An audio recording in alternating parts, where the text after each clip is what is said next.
ज्योतिष एक ऐसा महाविज्ञान जिसकी सही जानकारी से आपके बारे में सटीक भविष्यवाणी की जा सकती है। इस कार्यक्रम में हम आपको मिलाने जा रहे हैं एक ऐसे शख्स से जिन्होंने महान ज्योतिष ज्ञान भारतीय सभ्यता के आंगन में सीखा है। उन्हें प्राप्त हुई हैं ज्योतिषीय अनुभूतियां। यही कारण है कि वे अपने ज्योतिष ज्ञान और भविष्यवाणियों से इतनी कम उम्र में ही सबको चकित कर रहे हैं। हम आपको मिलाने जा रहे हैं गुरुकुल पद्धति से शिक्षा प्राप्त आचार्य श्री नवीन कौशिक से। आधुनिक विज्ञान और प्राचीन ज्ञान का संगम है वे। ऐसे लोग जो अपनी समस्याओं का हल हर जगह खोज कर थक चुके थे, उनके अद्भुत ज्ञान और शक्ति से अचंभित हो नतमस्तक हैं। आइए मिले आचार्य श्री नवीन कौशिक से, जिन्होंने ज्योतिष की दुनिया को बदल दिया है। नमस्कार दर्शकों, साई वैदिक संस्थान में आप सभी का बहुत बहुत स्वागत है और मैं हूं आपके साथ भावना। दर्शकों, इस कार्यक्रम में अक्सर हम बात करते हैं उन विषयों पर जो आपके जीवन से जुड़े होते हैं, उन परेशानियों की जो कभी न कभी आपके या आपके किसी सगे संबंधी के जीवन में जरूर घटित होती हैं। लेकिन उन सभी परेशानियों को दूर करने का एक जरिया है ज्योतिष। उस ज्योतिष के जरिए ज्योतिष आचार्य के मार्गदर्शन में हम उन सभी परेशानियों को दूर करने का प्रयास करते हैं, फिर चाहे वो कैसी भी कोई भी समस्या क्यों ना हो। आप सभी की परेशानियों को दूर करने के लिए हमारे साथ स्टूडियो में मौजूद हैं ज्योतिष की सभी विधाओं में निपुण ज्योतिष आचार्य नवीन कौशिक जी। आचार्य जी, बहुत बहुत स्वागत है आपका। धन्यवाद। दर्शकों, यदि आप भी किसी समस्या से परेशान हैं और उससे निजात पाना चाहते हैं, उससे छुटकारा पाना चाहते हैं, तो आपको बिल्कुल भी देर करने की जरूरत नहीं है। आप साई वैदिक संस्थान में कॉल कर सकते हैं और अपनी समस्या का समाधान प्राप्त कर सकते हैं। फिलहाल दर्शकों, आज हमारी चर्चा का विषय रहेगा मानसिक तनाव। आचार्य जी, देखा जाता है मानसिक तनाव जो है वो आज यंग जनरेशन में बहुत ज्यादा बढ़ गया है। सब चीजें होते हुए भी लोगों में सेटिस्फैक्शन नहीं है, बहुत परेशान रहते हैं, बहुत तनावपूर्ण रहते हैं और कार्य क्षेत्र में जो प्रेशर है, वर्कलोड जो है वो भी इतना ज्यादा बढ़ गया है कि वो भी एक कारण है मानसिक तनाव का। तो इन सब के पीछे ज्योतिष कैसे सहायक हो सकता है इन सबको दूर करने के लिए, उसके बारे में मैं आपसे जानना चाहूंगी। जी देखिए, जहाँ तक मानसिक तनाव या डिप्रेशन की बात कर रहे हैं, तो मानसिक तनाव और डिप्रेशन में बहुत अलग अलग फर्क है। और इस समय पर खास करके हम आजकल की बात कर रहे हैं, आजकल के युवाओं की बात कर रहे हैं, तो इसमें एस्ट्रोलॉजिकल इश्यूज तो होते ही हैं, बहुत सारे प्रैक्टिकल इश्यूज भी होते हैं। हम सिर्फ ज्योतिष को ही ऐसा कहें या ग्रहों को ही दोषी ठहराएं, ऐसा भी सही नहीं है। कुछ प्रैक्टिकल चीज़ें भी होती हैं जो हमें अपनी लाइफ में अप्लाई करनी चाहिए, जो हम अप्लाई नहीं करते हैं और उसके बाद पीड़ित रहते हैं, परेशान रहते हैं। ठीक है, मेंटल सेटिस्फेक्शन के लिए अब हम अगर पुराने समय को देखते हैं, पुराने समय के लोगों को आपने देखा था कि किसी भी तरीके का काम करते थे और सुबह से शाम तक जी तोड़ मेहनत करते थे और रात में खाने तक का अपना इंतजाम करके या जो अपनी बुनियादी चीज़ें हैं, जो एक रूटीन लाइफ की चीज़ें हैं, जो अपना एक रोटेशन है घर का, सिर्फ उसको धन उपार्जन के लिए या उसको चलाने के लिए, उसको मेंटेन करने के लिए, परिवार को खुश रखने के लिए कमाते थे। लेकिन आज के समय में हम सिर्फ खाने के लिए नहीं कमा रहे हैं, या फिर हम ये कहें कि हम अपनी ज़रूरतों को पूरा करने के लिए नहीं कमा रहे हैं। आज के समय में हम एक्स्ट्रा ऑर्डिनरी चलने के लिए कमा रहे हैं। हर एक व्यक्ति अंबानी बनने का प्रयास कर रहा है और हर एक व्यक्ति BMW या मर्सिडीज के ही सपने देख रहा है। मैं ये नहीं कहूँगा कि सपने नहीं देखने चाहिए, एग्जैक्ट देखने चाहिए, लेकिन हमें बहुत जल्दी उससे एक्सपेक्ट नहीं करना चाहिए। आज की डेट में बहुत से घरों में आपने देखा होगा कि सास जो है वो बहुओं से बहुत ज़्यादा परेशान है क्योंकि उनकी बहुओं से बहुत ज़्यादा एक्सपेक्टेशन होती है, या जो बॉस है कंपनी का वो एम्प्लॉय के साथ में डिस्टर्ब है, एम्प्लॉय की तरफ से खुश नहीं है क्योंकि वो एम्प्लॉय से बहुत ज़्यादा एक्सपेक्ट करता है। या फिर एक एम्प्लॉय को ले लीजिए, एम्प्लॉय अपने बॉस से बहुत ज़्यादा एक्सपेक्ट करता है कि वो मुझे इस बात में भी सपोर्ट करे, इस बात में भी सपोर्ट करे। तो हमारी जो एक्सपेक्टेशन है ये हमारे कार्य से भी बहुत ज़्यादा हो जाती है।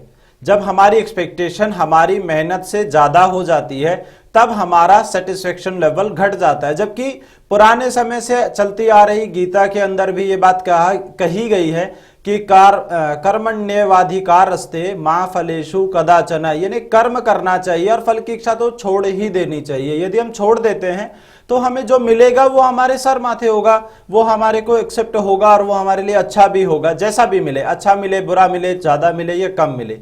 लेकिन ये तो हुई जनरल बात, यानी सांसारिक बात। लेकिन अगर हम बात करें ग्रहों की, कि कौन से ऐसे ग्रह हैं जो इस प्रॉब्लम को क्रिएट करते हैं, जिसकी वजह से ऐसा होता है जिसमें बहुत जल्दी हम अपना धैर्य खो देते हैं। जो लोग बहुत जल्दी धैर्य खो देते हैं वो लोग सबसे जल्दी फ्रस्ट्रेट होते हैं, वो लोग सबसे ज्यादा चिंतित होते हैं, और इसमें भी जिसका एक्सट्रीम लेवल होता है वो डिप्रेशन में चला जाता है। यानी वो पर्टिकुलर एक ही चीज को ऐसे पकड़ करके सोचना शुरू कर देता है कि अंततः उसको उस डिप्रेशन से बाहर आने के लिए दवाओं तक का सहारा लेना पड़ता है, मनोचिकित्सक तक का सहारा लेना पड़ता है। अब होता क्या है, मन का कारक प्लैनेट है कुंडली के अंदर चंद्रमा। यदि चंद्रमा किसी भी 5th हाउस में, 7th हाउस में, 10th हाउस में और 2nd हाउस में अगर पीड़ित होगा, यानी वृश्चिक राशि का होगा या फिर कुंभ राशि का होगा या फिर किसी भी पापी ग्रह के साथ पीड़ित होगा, तो ऐसी स्थिति में हमें मानसिक तनाव बनेगा। लेकिन अगर 5th हाउस में चंद्रमा नीच का है और कोई भी पापी ग्रह उसके साथ में बैठा है, या फिर 10th हाउस में चंद्रमा नीच का है और उसके साथ कोई भी पापी ग्रह बैठा है, तो ऐसी परिस्थिति में सबसे ज्यादा व्यक्ति के डिप्रेशन में जाने के कारण बनते हैं, योग बनते हैं। साथ ही साथ 5th हाउस में चंद्रमा और दशाएं उसकी अगेंस्ट मिले, जैसे कि दशा मिल रही हो मंगल की, या दशा मिल रही हो किसी भी नेगेटिव प्लैनेट की, साथ ही साथ राहु की मिल रही हो, तो कुछ भी ऐसे प्लैनेट्स की जो नेगेटिव हो, जो उसके सपोर्टिव नहीं है और ट्रांजिट में वो चल रहा हो, तो ऐसी परिस्थिति में व्यक्ति के अंदर अपनी असफलता को लेकर के सुसाइडल टेंडेंसियां भी उत्पन्न हो जाती हैं। बहुत से ऐसे लोग आपने देखे होंगे जो प्रेम में सक्सेसफुल नहीं हो पा रहे हैं, या व्यवसाय में सक्सेसफुल नहीं हो पा रहे हैं, या फिर ऋण लेकर के हम कोई काम शुरू करना चाह रहे थे और उसमें कोई सफलता नहीं मिल पा रही है, हम उस कर्जे को, उस ऋण को सरवाइव नहीं कर पा रहे हैं। तो ऐसी परिस्थिति में हम सोचते हैं कि अब सुसाइड ही एक मात्र सहारा है, एकमात्र रास्ता है जिससे हम बाहर निकल सकते हैं। यह सिर्फ उस मनोस्थिति पर ही निर्भर करता है, क्योंकि हर एक व्यक्ति को ये बात जरूर समझ लेनी चाहिए कि अगर ये अच्छे दिन नहीं रहे हैं तो बुरे दिन भी नहीं रहेंगे, ये सुनिश्चित है। दिन के बाद रात सुनिश्चित है, और ऊंचाई के बाद, पहाड़ की चोटी पर चढ़ने के बाद नीचे आना सुनिश्चित है। ये प्रकृति का नियम है, इसे कोई भी नहीं बदल सकता है। हम अपनी एक्सपेक्टेशन को सही रखें, साथ ही साथ एक अच्छा मार्गदर्शक या हम एक अच्छा कंसल्टेंसी जरूर लेकर के चलते रहें, जिससे कि हमें ये पता चल सके कि हमारे जीवन, हमारी लाइफ अब कहाँ चल रही है और हमें कहाँ चलना चाहिए। जी आचार्य जी, हम अपने विषय पे चर्चा जारी रखेंगे, लेकिन लगातार बहुत सारे कॉलर जो हैं वो हमारे साथ जुड़ रहे हैं। फिलहाल चंचल जी हैं दिल्ली से। चंचल जी, बहुत बहुत स्वागत है आपका। Hello ji, date of birth बताइए। जी मेरी जी हेलो जी, जिनके बारे में आपको जानना है उनका डेट ऑफ बर्थ बताइए। जी, मुझे अपने जय श्री राधे राधे। राधे राधे जी। गुरु जी को जय राम जी। मेरा डेट ऑफ बर्थ है 11 मार्च 1981, सॉरी 1978। 78 जी। जन्म समय और स्थान बताइए। गाजियाबाद, मोदी नगर। और टाइम बताइए, जन्म समय। जी, जन्म का समय बताइए चंचल जी। ये है सुबह का 4:15। 4:15 सुबह का, गाजियाबाद में मोदी नगर एक जगह है, वहां पर आपका जन्म हुआ है। जी, अपना सवाल पूछिए। जी, सवाल ये है कि मैंने एक्चुअली मेरे कुंडली के हिसाब से भी बनता है, जैसे या बोला गया है मुझे, मैं पहले पति को छोड़ करके दूसरी शादी की है, जो कि मुसलमान हैं, उनके साथ में मैं रह रही हूँ जी। और अब हम लोगों के जीवन में बहुत ज्यादा दिक्कतें आ रही हैं। हमारे जीवन में हर साल में मतलब 2-4 बार परेशानियां आ जाती हैं। हमारा दाम्पत्य जीवन जो है वो सही नहीं चलता है, कभी उनकी तरफ से, कभी मेरी तरफ से, कुछ ना कुछ ऐसा बीच में होता रहता है कि हमारे बीच में झगड़े बनते हैं और तनाव इतना ज्यादा हो जाता है कि वो अलग होने की नौबत पर आ जाता है।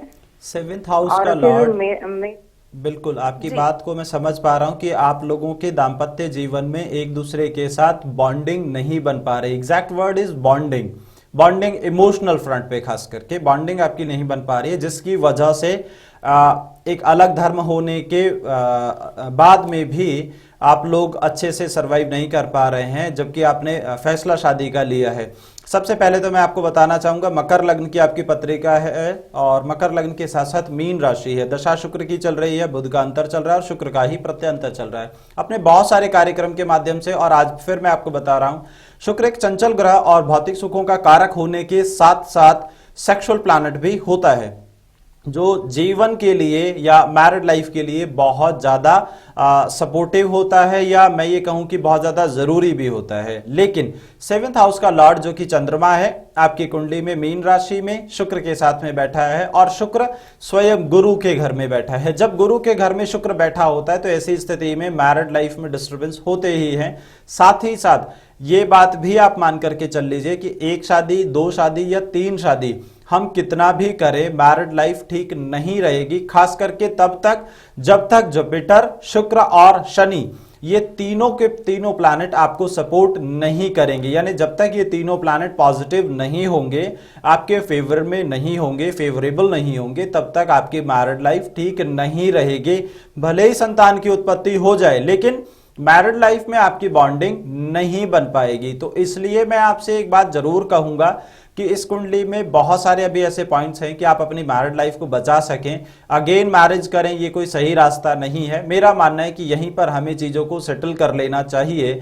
लेकिन इसके लिए अगर आप इस कुंडली को आराम से अपॉइंटमेंट लेकर के डिस्कस करें तो मैं बहुत अच्छे से आपको इसको एक्सप्लेन कर पाऊंगा, समझा पाऊंगा कि हमें क्या करना चाहिए और क्या नहीं करना चाहिए, क्योंकि यहां पर सारी चीजों को समझा पाना और एक्सप्लेन करना थोड़ा सा मुश्किल होता है। इसलिए आपसे इस बात को बोल रहा हूं, जिससे कि आप अपनी आने वाली लाइफ में सेटल्ड हो। ये आपके लिए मार्गदर्शन है मेरी तरफ से, राय है मेरी तरफ से, एडवाइस है। लेकिन फिर भी जीवन आपका अपना है, आपको जैसा सही लगे वैसा आप करिएगा, लेकिन सही डिस्कशन जरूर होना चाहिए इस कुंडली में किसी भी उपाय को करने से पहले। जी आचार्य जी, हमारे अगले कॉलर जुड़ चुके हैं, हमारे साथ अनिल जी हैं हरियाणा से। अनिल जी, बहुत बहुत स्वागत है आपका। आचार्य जी प्रणाम। नमस्कार जी, प्रणाम। डेट ऑफ बर्थ बताइए। आचार्य जी मेरी डेट 8 मई 1960 1960 रात्रि 1 बजे लुधियाना पंजाब। 60 और 62 जी 60 रात्रि 1 बजे इनका जन्म हुआ है, लुधियाना पंजाब का इनका जन्म है। मेरी आर्थिक स्थिति बहुत कमजोर है जी, इसको ठीक करने के लिए क्या उपाय करें जी? देखिए, अभी की जो स्थितियां चल रही हैं, जो ग्रह दशा चल रही हैं, वो बहुत ज्यादा फ्लैक्चुएशंस वाली चल रही हैं और बहुत ज्यादा फ्लैक्चुएशंस चल रही है। खास करके लास्ट 2.5 साल से आप देख लीजिए, 2.5 साल और नवंबर, दिसंबर, जनवरी, यानी 2.5 साल 3-4 महीने, 2.25 साल के आसपास का समय आप देख लीजिए। 2.25 साल से आपका जो फंड का रोटेशन है वो बहुत ज़्यादा डिस्टर्ब्ड है। हम बिजनेस करें या नौकरी ये निर्भर नहीं करता है, लेकिन जो आपका कार्य क्षेत्र है, यानी जो आपका सोर्स ऑफ इनकम है, ये बहुत ज़्यादा फ्लक्चुएटेड है पिछले 2.25 साल के आसपास से। और हम जो भी चीज़ें यहाँ पर सोच रहे हैं, प्लान कर रहे हैं इसको ठीक करने के लिए, वो हर एक चाल हमारे ऊपर उल्टी पड़ रही है। मान लीजिए हम किसी प्रॉब्लम से निकलने के लिए कुछ नए एक्सपेरिमेंट्स करते हैं, कुछ नए रास्ते निकालते हैं, वो सारे के सारे रास्ते हमारे अगेंस्ट ही आ रहे हैं, कोई भी प्रॉफिटेबल रास्ता नहीं निकल रहा है। लेकिन आपको मैं कहूँगा थोड़ा सा धैर्य रखने की आवश्यकता है। आप कितना भी प्रयास करें, इस समय में मानसिक धैर्य के लिए मैं आपको कुछ उपाय जरूर बता सकता हूं, लेकिन अभी सिचुएशन आपके फेवर में नहीं आई है, तो इसलिए मैं आपको कहूंगा धैर्य के लिए आप सोमवार के दिन एक पानी वाला नारियल चुन्नी लपेट करके दुर्गा जी को चढ़ाएं। साथ ही साथ दुर्गा सप्तशती के एटलीस्ट कम से कम 28 पाठ संपुटित तत्काल करें अथवा करवाएं। अगर इसको करते हैं तो आपको मानसिक शांति बहुत हद तक मिलेगी और व्यवसाय में, सोर्स ऑफ इनकम में और माइनस में आप नहीं जाएंगे। जब हवा हमसे विरुद्ध चल रही हो तो ऐसी स्थिति में ज्यादा दौड़ने की बजाय हमें एक ऐसा सुरक्षित कोना पकड़ना चाहिए जिससे कि वो तूफान निकल जाए और हम अपना रास्ता फिर बना सकें। तूफान के अगेंस्ट खड़े जरूर रहना चाहिए, उसके साथ बहना नहीं चाहिए, लेकिन तूफान के अगेंस्ट चलने के प्रयास में काफी लोग धुल जाते हैं, उड़ जाते हैं। ऐसा हमें नहीं करना चाहिए। ये आपको धैर्य के साथ उस जगह पर बांधे रखेगा और कम से कम अभी 1.5 से 2 वर्ष का समय आपको इस समस्या से बाहर आने में लगेगा। कोई अन्य उपाय नहीं है आपके लिए। जी आचार्य जी, समय हो गया है दर्शकों से विदा लेने का, लेकिन जाने से पहले मैं जानना चाहूंगी कोई भी मतलब बहुत छोटे से उपाय जानना चाहूंगी ज्योतिष के जरिए कि जिनके द्वारा हम डिप्रेशन और जो मानसिक तनाव बढ़ रहा है उसको दूर कर सकते हैं। जिस व्यक्ति को भी मानसिक तनाव हो रहा हो, डिप्रेशन हो रहा हो, रात्रि काल में दही खाना बंद कर दे, क्योंकि दही खाने से बुद्धि क्षीण होती है। ये मेरा अपना व्यक्तिगत अनुभव नहीं है या मैं अपना व्यक्तिगत तौर पर नहीं बोल रहा हूँ। ये शास्त्र सम्मत उपाय है या शास्त्र सम्मत ये ज्ञान है, क्योंकि दही खाने से बुद्धि क्षीण होती है। पतंजलि और पाणिनि जी ने इस बात को प्रूफ किया है व्याकरण शास्त्र के माध्यम से। जी दर्शकों, हम कल फिर हाजिर होंगे एक नए विषय के साथ। तब तक के लिए हमें दीजिए इजाजत। ओम Sai Ram. Sai Ram. My name is Rishabh Sharma. I've done my MBA from Indian Institute of Management. करीबन 2-3 महीने पहले मैं पंडित श्री नवीन कौशिक जी से मिला था। तो I was stuck in a professional rut, career कुछ समझ में नहीं आ रहा था कहाँ जा रहा है और आगे कैसे मतलब ग्रोथ पाथ मिलेगा। It was not what I had expected after coming out of IIM। तो मैं पंडित जी से मिला मेरे एक अंकल के रेफरेंस के थ्रू, जिन्होंने इनकी काफ़ी तारीफ़ की थी। तो इन्होंने मुझे मेरी जो प्रॉब्लम थी उसके बारे में काफ़ी कुछ बताया, मेरे पास्ट के बारे में भी काफ़ी चीज़ें बताई जो करीबन 90 से 95% तक बिल्कुल सही थी। उसके बाद मैंने इनको बताया कि Pandit ji, I am facing this kind of problems and could you just help me out with them. तो इन्होंने मेरे को प्रॉपर टाइम दिया, मुझसे खुद आके मिले नोएडा में मेरे अंकल के यहाँ पे। वहाँ पे इन्होंने मेरा होरोस्कोप अच्छे से स्टडी किया और मुझे बताया कि प्लैनेट्स का कुछ पूजा वगैरह भी कराना रहेगा। तो उसके लिए हम लोगों ने इनको बोला कि Pandit ji please go head with it. तो इन्होंने हमारी पूजा भी की और हमको बहुत ही सिंपल उपाय बताए, जैसे कि रुद्राभिषेक कराना या घर पे फिश एक्वेरियम रखना। बट आई वाज सरप्राइज कि जो इन्होंने मुझे टाइम पीरियड दिया था वो एग्जैक्टली मैच किया था। इनफैक्ट 1 जून में ही मेरे को जो पॉजिटिव रिजल्ट था, मैं नई जॉब सर्च जो कर रहा था वो मेरा फ्रक्टिफाई हो गया था और 1 जून में मेरे को पिछली जॉब से करीबन 25-30% का हाइक भी मिल गया। आचार्य श्री नवीन कौशिक से आप अपॉइंटमेंट ले सकते हैं इन नंबर्स पर 011-435-33907 और मोबाइल नंबर है 9871-497-533। फ्री मैरिज रजिस्ट्रेशन के लिए संपर्क करें इस नंबर पर 011-435-22127। लाइव एस्ट्रोलॉजी के लिए आप 24 घंटे 7 दिन इस नंबर पर संपर्क कर सकते हैं 011-4827-2727। आपको ज्योतिषीय सलाह देने के लिए विद्वान एस्ट्रोलॉजर्स हमेशा आपके लिए उपलब्ध रहेंगे। पत्र व्यवहार करने के लिए नोट कीजिए हमारा पता C1/225 यमुना विहार, दिल्ली 53। हमारी वेबसाइट है saivedicssansthan.com। आप हमें ईमेल कर सकते हैं इस ईमेल आईडी पर info@saivedicssansthan.com।